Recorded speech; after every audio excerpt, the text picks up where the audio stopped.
लाखो जीव घेणाऱ्या क्रूर हिटलरने शेवटी आत्महत्या केली. सुंदर विचार देणारे साने गुरुजी आत्मघात करून घेतात. मनशक्ती नावाचं मनाला खंबीर करण्याचं शिक्षण देणारे लोणावळ्याचे स्वामी विज्ञानानंद मंत्रालयावरून उडी मारून जीव देतात. आध्यात्मिक गुरु अशी ओळख निर्माण करणारे आणि कित्येकांना आधार देणारे भय्यूजी महाराज हे आपलं जीवन आपल्या हाताने संपवतात. पॉझिटिव्ह विचार देणारे चित्रपट करूनही सुशांत सिंग राजपूतने नैराश्यातून आत्महत्या केली. नैराश्याशी लढा कसा द्यायचा हे शिकवणारे शीतल आमटे करगजी आपलं जीवन संपवतात. आता नागपूरचीच बातमी. उच्च विद्याविभूषित दिवंगत कुलगुरूंच्या पत्नी तसेच राष्ट्रसंत तुकडोजी महाराज नागपूर विद्यापीठाच्या रसायनशास्त्र विभागाच्या प्रमुख डॉक्टर ज्योत्स्ना मेत्राय यांनी 9व्या माळावरून उडी घेऊन नैराश्यातून आत्महत्या केली. बघा, ह्या काही सेलिब्रिटींच्या उदाहरणातून काय शिकायचं आपण. पाण्यात शांतपणे पोहणारे बदक वरून शांत दिसत असले तरी पाण्याखाली त्याचे पाय मात्र वेगाने हलत असतात. शांत पोहतोय हे दाखवण्यासाठी त्याचे कष्ट मात्र त्यालाच माहीत असतात. माणूस जितका वरवर दिसतो तितका तो आतून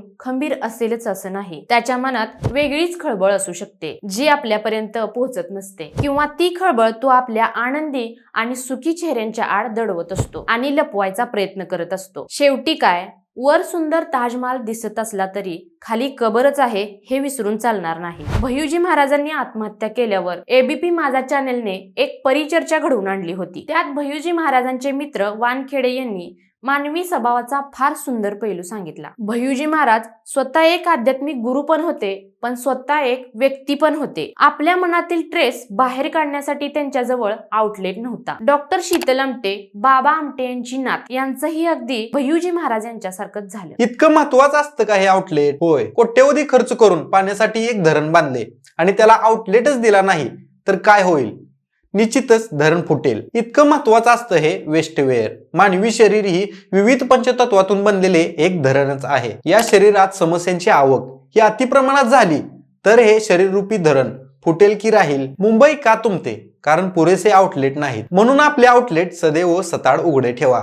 आपल्या तोंडाचे आउटलेट वापरून आपल्या समस्या आपल्या माणसांना सांगा. आपल्या अंतर्मनाचा आउटलेट उघडण्यासाठी मेडिटेशनचा अवलंबन करा. आणि शक्य झाल्यास जगातील सर्वात मोठा आउटलेट ते म्हणजे आपले डोळे, ते पहिल्यांदा उघडा. फुटून जाऊ द्या अश्रूंचा बाण आणि वाहून जाऊ द्या ट्रेस, दुःख आणि उपेक्षा. पिस्तुलीच्या गोळीने डोक्याला छिद्र पाडण्यापेक्षा, पंख्याला लटकण्यापेक्षा हे केव्हाही सोपं नाही का? म्हणूनच मित्र नावाच्या खांद्याचा आधार घ्या. आपलं मन मोकळं करा. बेस्ट आउटलेट म्हणजे आपला परिवार आणि आपले मित्र मंडळी. जर तुम्ही जास्त ट्रेस मध्ये असाल तर हसा, बोला, रडा, भांडा, व्यक्त व्हा आणि मुक्त व्हा. आणि स्वतःची काळजी घ्या. सोडून गेल्यावर मिस यू म्हणण्यापेक्षा सोबत आहे तोपर्यंत विथ यू म्हणा. आपला ट्रेस म्हणजे आपलं आउटलेट बाहेर काढण्यासाठी आपुलकीची माणसं लागतात.